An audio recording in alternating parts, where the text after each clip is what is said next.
अदब से जी हुक्म अफजल है।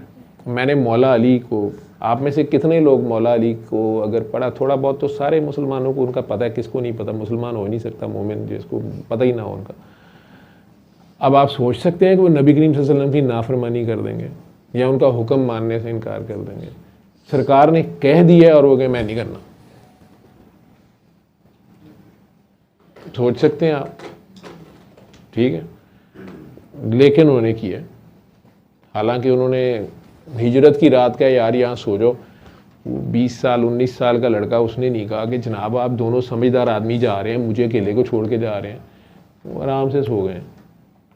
खैबर 3 दिन वो 3000 बंदा किले के दरवाजे के पास नहीं जा सका।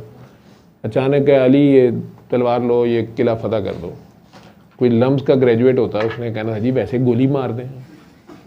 3000 बंदा दरवाजे के पास नहीं जा रहा, मुझे अकेले को कह रहे हैं इसको फतह कर दें, अब वैसे ही गोली मार दें, मतलब क्या हो गया? नहीं, सोचा भी नहीं है, तलवार पकड़ी है, काम हो गया।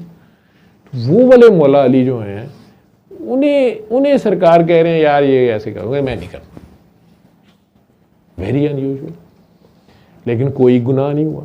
अल्लाह को पता नहीं वो अदा कितनी पसंद आई होगी। क्या नाम है आपका? शाजी। सुलह हुदैबिया पे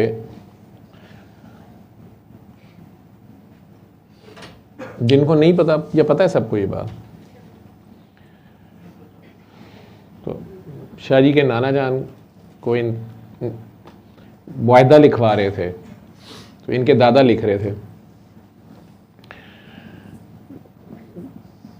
जो मक्का के साहब थे, जो भी मक्का की तरफ से बंदा आया, जो डायलॉग हुआ, आपस में मुज़ाकरात हुए, तो 3 शर्तें बनाई गई, पेश की मक्का वालों ने या रखी कि फ़िलहाल आप लोग वापस जाएं, आप लोग अगले साल उम्रा कर लीजिएगा, और अगर कोई भी बंदा मुसलमान हो के अब मक्के से मदीना भागेगा तो आप लोग हमें उसे वापस कर देंगे।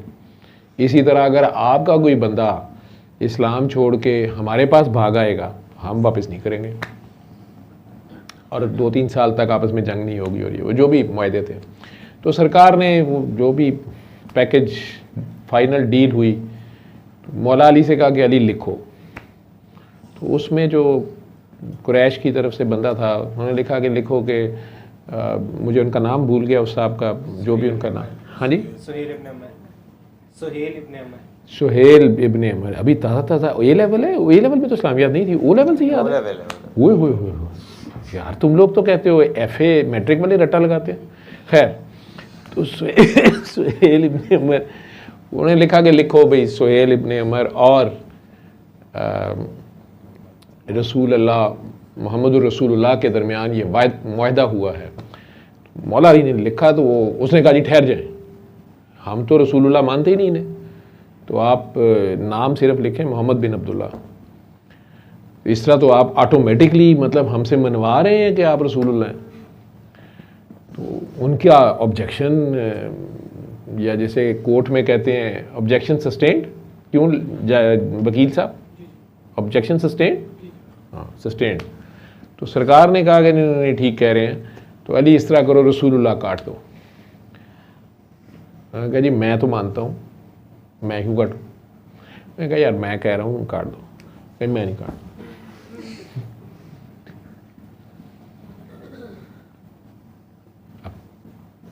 मुआहदा तो फंस गया। उधर से वो कह रहे हैं जी हम तो मानते ही नहीं रसूलुल्लाह, तो आप लिख रहे हैं, तो ये तो आपने ऑटोमेटिक मनवा लिया हमसे। फिर इस तरह तो सरकार द्वारा हमने फिर आपके नाना हजूर ने इनके दादा हजूर को कहा कि यार क्या कहाँ लिखा हुआ है रसूलुल्लाह? तो इन्होंने कहा ये लिखा हुआ है। तो इन्हें अपना लुआब दिया और उसको स्ट्रक ऑफ कर दिया कि हाँ इनके लिए रसूलुल्लाह मैं नहीं हूँ। फ़िलहाल ये नहीं मानते, तो ज़बरदस्ती तो हमने मनाना नहीं जब तक ये दिल से ना माने। तो वो कहने को तो वो भरी महफिल में मौला अली ने नहीं बात मानी, लेकिन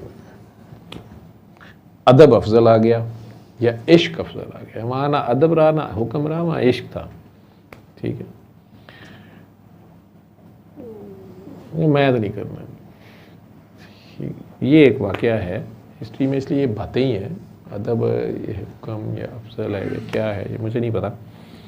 खैर ये बात हुई कहाँ से थी?